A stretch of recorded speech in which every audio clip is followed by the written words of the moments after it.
প্রাণ ফিরে পাওয়া মরা লাশ, আমি সবুজ মাঠের দুর্বাঘাস।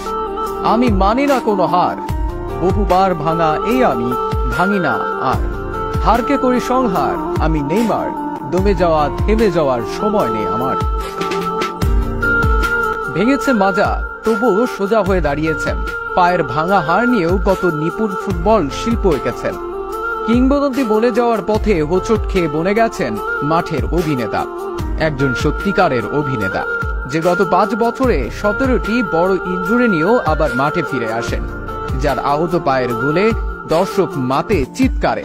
তাকে তো একজন নিপুণ অভিনেতা বলাই চলে, না হলে কি আর ব্যথা লুকিয়ে দু পায়ে এমন কাব্য লেখে?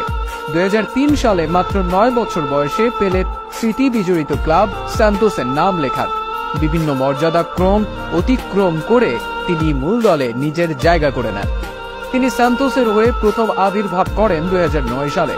2009 সালে তিনি কম্পেনাতো পুলিস্তার শ্রেষ্ঠ যুবা খেলোয়াড় নির্বাচিত হন। পরবর্তীতে সান্তোসে 2010 কম্পেনাতো পুলিস্তা জয় করেন। 2010 সালে কোপা দা ব্রাজিলে 11 গোল করে সর্বোচ্চ গোলদাতা পুরস্কার পান।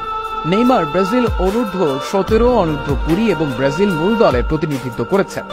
মাত্র 19 বছর বয়সে 2011 এবং 2012 সালে দক্ষিণ আমেরিকার বর্ষসেরা ফুটবলার নির্বাচিত হন নেইমার।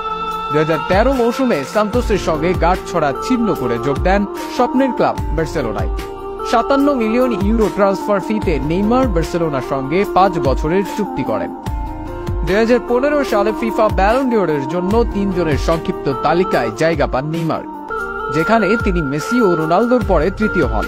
2018 সালে ট্রান্সফার ফির রেকর্ড করে 220 মিলিয়ন ইউরোতে বার্সা থেকে নাম লিখিয়েছেন ফ্রান্সের ক্লাব পিএসজিতে। নেইমার সর্বাধিক পরিচিত তার তরুণ গতি, বল কাটানো, সম্পূর্ণতা এবং উভয় পায়ের ক্ষমতার জন্য।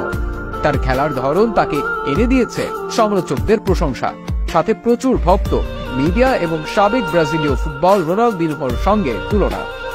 ব্রাজিলের হয়ে সর্বকালের দ্বিতীয় সর্বোচ্চ গোল করা এই ফুটবলারের ক্যারিয়ার বর্ণনা করা যতটা সহজ, ততটাও সহজ নয় তার পথ চলা। ফিটনেস সমস্যা কিংবা বিপক্ষ দলের অনৈতিক আঘাতে বারবার তাকে ছাড়তে হয়েছে দল, মাঠের চেয়ে মাঠের বাইরেই কাটাতে হয়েছে অধিক সময়। সবকিছু ঝেড়ে যুদ্ধ করে যখন নেইমার আবারও ছন্দে ফেরেন, তখনই আবার ইনজুরি নামক রাক্ষস তার সামনে দাঁড়ায়।